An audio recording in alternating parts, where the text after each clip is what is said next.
perhaps a few thoughts around things to think about going into specifically a private equity environment, particularly coming out of multinationals with it as the first time.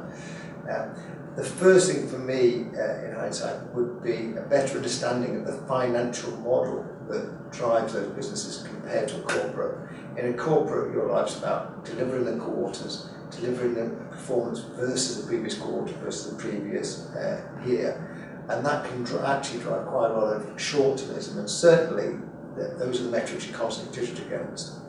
In PE, it's far more cash models. You're starting by paying a certain amount for a business with debt and equity, selling to the end for more, and then paying the debt off, and then sharing the rest out of the upside out. Because of that, actually, you can take one-time cash decisions along the way that might make the P&L that year look terrible.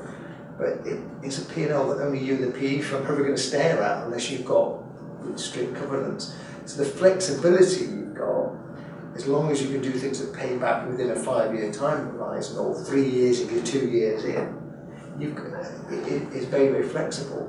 And that can enable you to do restructures that you might think, well, in a multinational will be able to do this, to actually make a one-time investment to try to see if you can win in a market or not. It's an international market.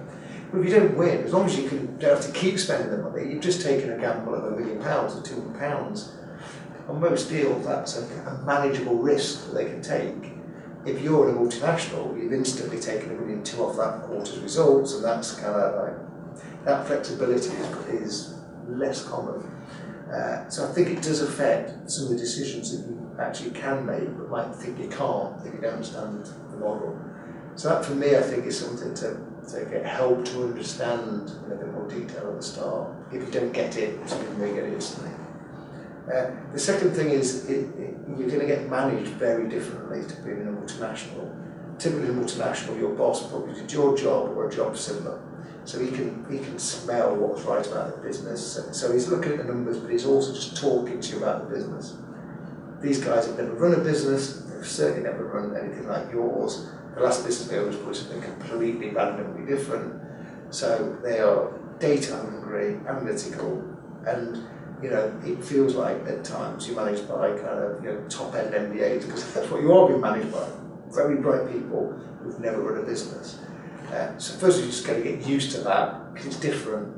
But secondly, you've got to remember, therefore, you are the expert on the business, and therefore you've got to have confidence that you can stand your ground, and that just because they're sounding confident asking all these questions, they're just digging to interrogate, because that's the tools and techniques they've got to try to sniff run the business in shape.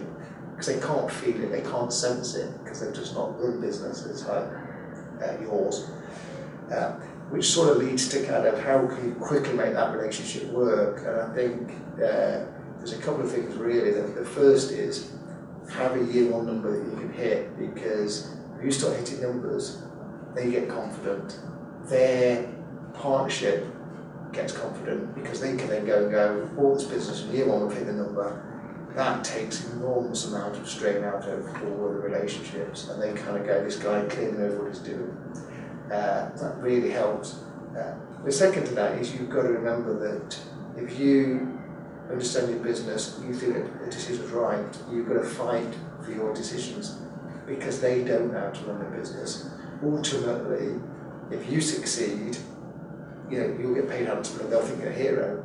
If you get it all wrong, they will fire you. It's the way the world works. So you might as well go, if the decision's right, you've got to get, you're on the pin.